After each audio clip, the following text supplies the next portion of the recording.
Okay, so this is the corner where my bed is in. So I'm basically like in the bed, or right on the right of the side of it, shooting the corner that the bed is pushed into. It's a very small room.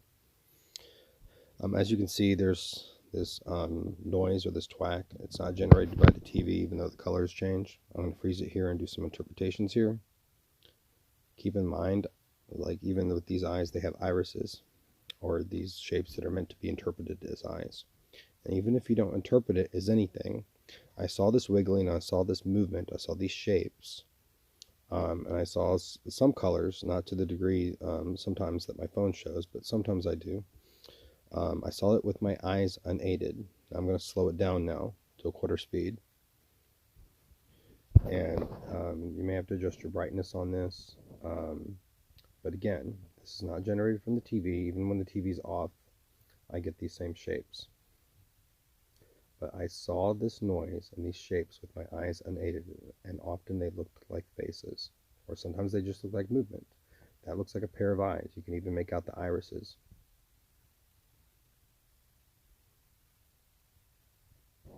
And also keep in mind, I've seen these things lit up as 3D holograms, almost like a neon sign, but not quite as bright.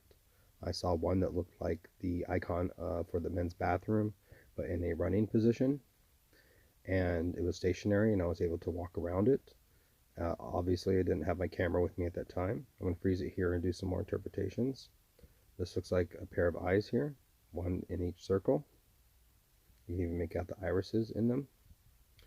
And one was a bicycle, a crude shape of a bicycle that glided past me. It came down the street. It literally came down, like came around the block or came down the street and went right past me.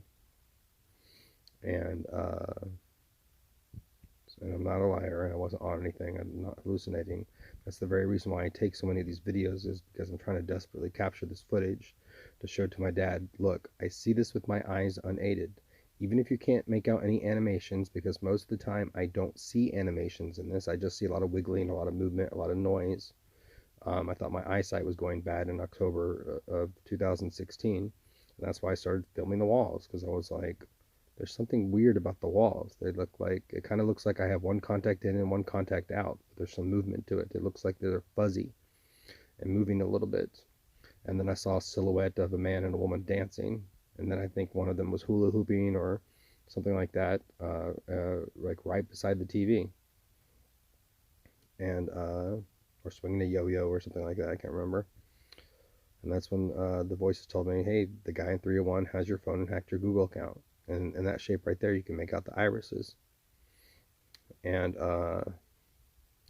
he wasn't the guy that stole my phone. The guy that stole my phone actually returned to me a similar model phone that he stole from the store of AT&T. I don't know why he went to that trouble, and I returned it during the Note 7 recall when their batteries were overheating. And I'm going to do another interpretation here. And when I got my replacement phone, the S7 Edge, I did a find your phone tool, and it was in 307 or in the room above or right outside it.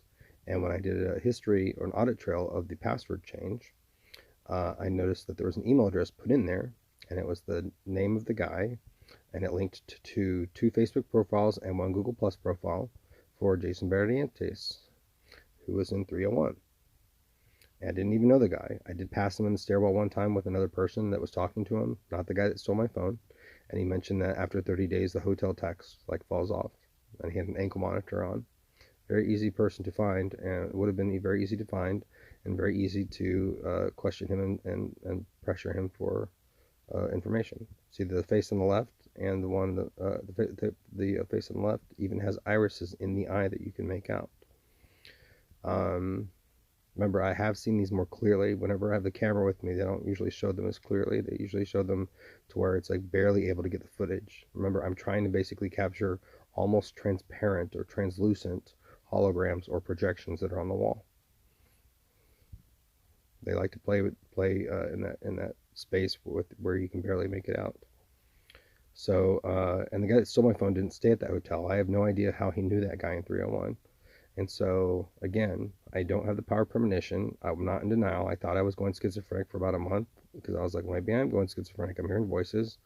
But that's very unusual to, without a history of mental illness, to have any mental illness at age 41 or 42 without any prior history. And that's barring mood disorders like depression and post-traumatic stress disorders and things like that. But like, you typically don't go crazy later in life. Dementia and Alzheimer's is more of a neurological thing. I don't know what the difference is between mental illness and neurological things. It seems like they all fit in the same category. But in any case, normal, things that people think were, the people are crazy, like psychoses, psychotics, schizophrenics. You generally get that, men between the ages 15 and 25, I think, and women between like 15 and 30 or something like that. But and they often have a prior mental health history. It just doesn't typically happen. Once your brain is cooked, it's typically cooked. But